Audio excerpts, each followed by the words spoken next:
Alright, y'all, so I am back with another video. I'm trying to remember. I think yesterday the video that I tried to post got deleted because I thought I posted it, but I didn't, and then I deleted it off of my phone so, I could have more space to record another video, but unfortunately it did not get posted, so today I'm going to be making up for that. I'm going to try to read 4 pages of my New Testament, and as you can see, we are outside today. It's looking a little bit gloomy, so I don't know if it's going to rain or not, but hopefully it doesn't. I'm going to try to get through these 4 pages pretty quick, go back in the house, and then maybe record like a Subnautica gameplay. I tried to do the back rooms, but I could not because we just couldn't find out what to do, and we got stuck. So maybe today we'll figure out how to do that, and I'll record like 2 videos or something. I'll edit them, whenever I can. So, oops. I'm 90% sure we are on Judges 10 to 11, maybe? Outcast, come of the earth, Israel, Palestine.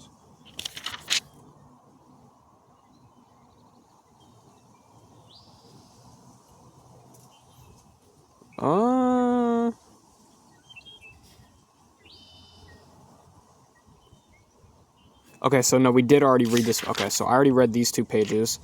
So we are on Judges 12 to 13, I think. Like 90% sure. I think, if I'm wrong, that's fine. But I'm pretty sure we're on Judges 12 to 13, page 214 to 215. My nose is kind of running, but I took my allergy pill, so hopefully I should be good. But we're going to start reading right now. Denied. Then they asked the king of Moab for similar permissions. It was the same story there, so the people of Israel stayed in Kadesh. Finally, they went around Edom and Moab through the wilderness and traveled along the eastern border until, at last, they arrived beyond the boundary of Moab at the Aran River, but they never once crossed into Moab. Then Israel sent messengers to King Sihon of the Amorites, who lived in Heshbon, and asked permission to cross through his land and to get to their destination. But King Sihon, or Sahion, didn't trust Israel, so he mobilized an army at Jahaz and attacked them. But the Lord our God helped Israel defeat King whatever his name is, and all your people. So Israel took over all of your land from the Aran River to the Jabbok, and from the wilderness to the Jordan River. Sorry. So you see, it was the Lord God of Israel who took away the land from the Amorites and gave it to Israel. Why then should we return it to you? You keep whatever your God Shashmion gives you, and we will keep whatever Jehovah our God gives us. And besides, just who do you think you are? Are you better than King Balak, the king of Moab? Did he try to recover his land from Israel? Oh, after Israel defeated him? No, of course not. But now, after 300 years, you make an issue out of this. Israel has been living here for all that time, spread across the land from Heshbon to Aroer. I'm not too sure. I'm sorry. Aroer. And all along the Aran River. Why have you made no effort to recover it before now? No, I have not sinned against you. Rather, you have wronged me by coming to war against me. But Jehovah the judge will soon show which of us is right, Israel or Ammon. But the king of Ammon paid no attention to Jephthahs. Jephthahs.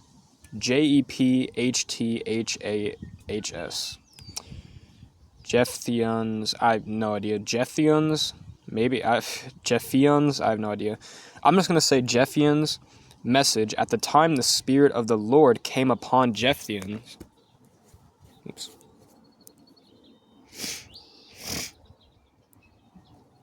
I have to keep making sure there's no bugs on me. Sorry about that.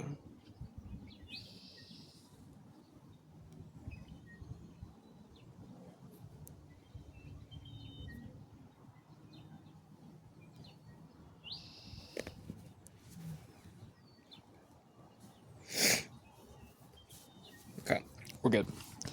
Where was I at? Defeated him. Paid no attention. At the time, the Spirit of the Lord came upon Jephthah, and he led his army across the land of Galilee and Manasseh, past Mizpah in Galilee, and attacked the army of Ammon. Meanwhile, Jephthah, whatever that name is, had vowed to the Lord that if God would help Israel conquer the Amorites, then when he returned home in peace, the first person coming out of his house to meet him would be sacrificed as a burnt offering to the Lord. So Jephthah led his army against the Amorites, and the Lord gave him the victory. He destroyed the Amorites with a terrible slaughter all the way from Aroer, including 20 cities and as far away as the vineyard meadow. Thus the Amorites were subdued by the people of Israel. When Jephthah returned home, I know this story. When Jephthah returned home, his daughter, his only child, ran out to meet him, playing on the tambourine and dancing for joy. When he saw her, he tore his clothes in anguish. "Alas, my daughter," he cried out, "you have brought me to the dust, for I have made a vow to the Lord, I cannot take it back." And she said, "Father, you must do whatever you promised the Lord, for he has given you a great victory over your enemies, the Amorites. But first, let me go up into the hills and roam with my girlfriends for 2 months, weeping because I'll never marry." "Yes," he said, "go." And so she did, bewowing, I don't know what that is, her fate with her friends for 2 months. Then she returned to her father, who did as he had vowed. So she never married, and after that it became a custom in Israel that young girls went away for 4 days each year to lament the fate of Jephthah, I have no idea, daughter. Then the tribe of Ephraim, and I think the thing about this story, I mean, I saw this from The Chosen, so I have no idea, but it does kind of make sense that he didn't really have to do that, because he didn't have to make that vow that he would sacrifice anybody. All he had to do was say, "Lord, if you can give me this victory, I will praise your name," or whatever. But he made a vow. He said that if he would, then, that would happen. But he didn't have to say that he would sacrifice anybody. That was his choice. That's why you shouldn't make a vow of, when you're talking to God and you're trying to make vows, don't make a vow of like, "Oh, I'm going to do this if you give me this." Like, don't do something is going to be dumb. Don't say, "I'll sacrifice somebody," or "I'll give this away if you give me this." If it's something little, if it's something won't have like a huge, cause on your life, then sure, that's fine. But obviously don't do what he did. Don't say, "I'm going to sacrifice my own daughter." Obviously don't do that, because God never told him, "You have to give me something for you to win this battle." He said, if you let me win this, then I'll sacrifice the first person that comes out of my house. And by chance, unfortunately, it was his daughter. So don't make these types of sacrifices or anything like that. If you want something from God, you can ask him without having to make a big sacrifice.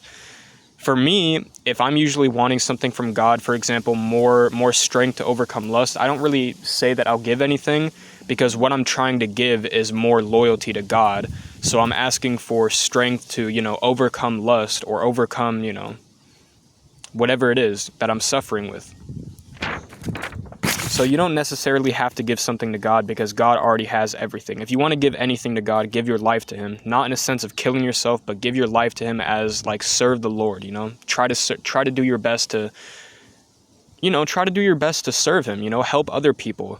Help people that are in the streets. Donate to charity if you can. Donate to anybody. Help somebody out, That's what you should be giving to God. You don't have to sacrifice anybody in your family, or even a cow or anything. That's not, we don't have to do these things anymore. Let me see. Pay no attention. Led his army Amorites. Said, "Father, you must do." Go. Then the tribe of Ephraim mobilized an army at Zephion and sent this message to Jephthah. "Why didn't you call for us to help you fight against Amion? I'm not too sure. We are going to burn down your house with you in it. I summoned you, but you refused to come, Jephthyon retorted. So I got a burp now. You failed to help us in our time of need, so I risked my life and went to battle without you, and the Lord helped me to conquer the enemy. Is that anything for you to fight us about? Then Jephthyon furious